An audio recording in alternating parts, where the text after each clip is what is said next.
A massive container ship is moving at 14 miles an hour. Then, in less than 2 seconds, it stops completely. No collision, no explosion, no other vessel involved.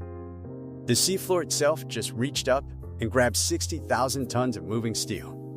This happens more often than you'd think, and what unfolds in the hours afterward is stranger, slower, and far more dangerous than the moment of impact itself. Because getting a ship stuck turns out to be the easy part. Getting it unstuck, that's the real story. Here's what actually happens when a ship runs aground, and why the danger isn't the crash. It's everything that happens after. Picture a loaded freight train doing 40 miles an hour. Now picture that train hitting a solid concrete wall instead of slowing down gradually on the tracks. That's roughly what a grounding feels like to a ship's hull, except the wall is the planet itself, and it doesn't move, and it doesn't bend. When a vessel's hull strikes the seafloor, there's no gradual braking like a car easing to a stop on a highway. The ship's draft, how deep it sits in the water, suddenly exceeds the water depth beneath it. Steel meets sand, mud, or rock, and tens of thousands of tons of forward momentum has nowhere to go but into the hull plating and the steel frames holding the ship together. On the bridge, the crew feels it as a violent shudder running through the entire vessel, sometimes loud enough to knock loose anything not bolted down. Coffee cups slide off tables. Containers stacked 6 and 7 high on deck groan and shift against their locking pins. Then comes an eerie silence, as engines that were pushing thousands of horsepower into forward motion suddenly meet resistance they were never built to fight. The propeller is still turning. The ship is going nowhere. And here's where most people's instincts get it completely wrong. The natural assumption is that the engine should be able to just reverse and pull the ship back off whatever it hit. Throw it in reverse, like backing a car out of a parking spot, and drive away from the problem. That almost never works, and the reason why is something most people never think about. A floating ship stays up because the water it displaces weighs exactly as much as the ship itself. That's buoyancy, and it's the entire reason tens of thousands of tons of steel can float in the first place. But the moment part of the hull is resting on the seafloor, that math breaks completely. The ground is now holding up part of the ship's weight, not the water beneath it. Think about someone settling into a low beach chair that's slowly sinking into wet sand. The harder they push down on the armrests to stand up, the more the legs of the chair dig in and resist. The resistance isn't coming from above them, pushing them down. It's coming from underneath, fighting every inch of lift. A grounded ship behaves the exact same way. Reversing the engines doesn't lift the hull back up into water, deep enough to float it.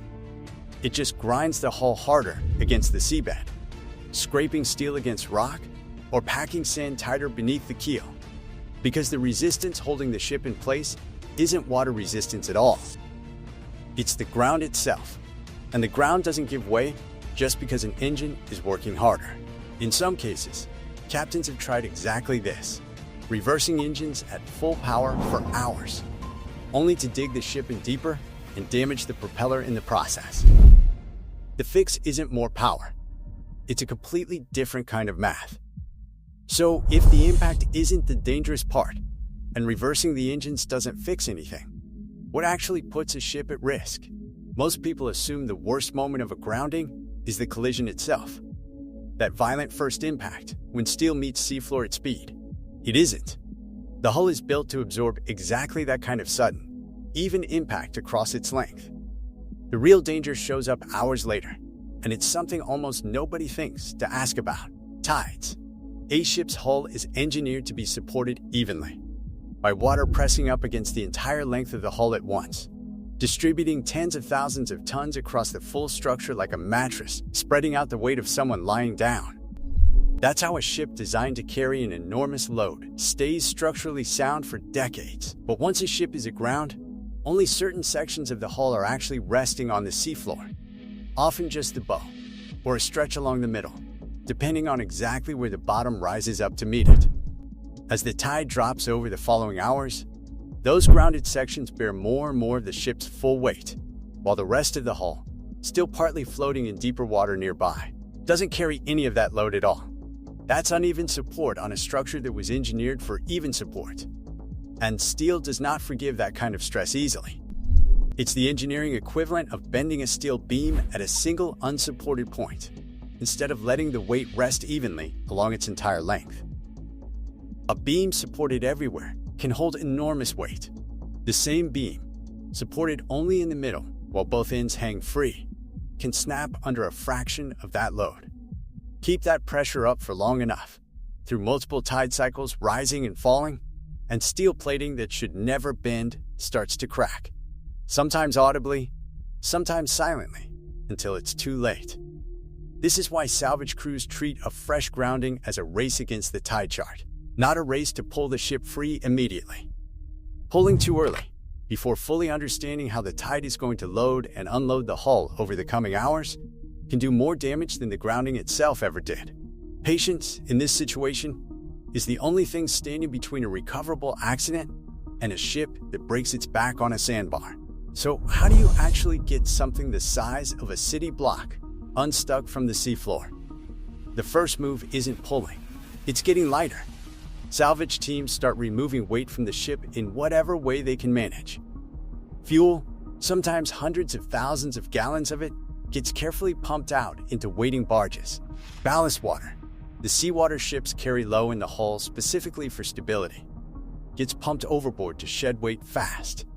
In serious cases, cargo containers get lifted off one at a time by crane and loaded onto a second ship standing by, essentially emptying a multi-story apartment building's worth of furniture, piece by piece, using a crane suspended over open water, with nowhere solid to set anything down except another ship. Every ton removed raises the ship slightly higher in the water, because less weight means the hull needs to displace less water in order to float again. It's buoyancy working in reverse of how it trapped the ship in the first place, the same physics that caused the problem now being used to solve it.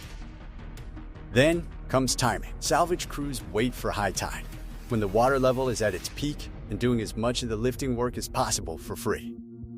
Pulling at low tide means fighting gravity and geometry at the same time, trying to drag a heavy object uphill in shallow water. Pulling at high tide lets the ocean itself do half the job, lifting the hull just enough that tugboats only need to provide the final push sideways, off the obstruction. And when the tugboats finally do pull, they pull along the exact angle the ship entered the grounding on, essentially reversing the same path it took getting stuck in the first place, like backing carefully out of footprints in the snow. Pull at the wrong angle, even by a few degrees, and you risk twisting the hull against the seafloor, snapping a rudder that's still partially buried, or driving the ship even further onto the obstruction instead of off it. It's slow. It's deliberate, sometimes painstakingly so, and it can take days, or even weeks, for a single grounding to resolve, depending on the size of the ship, the type of seafloor it's sitting on, and how firmly it's wedged in. Here's the part that might surprise you most.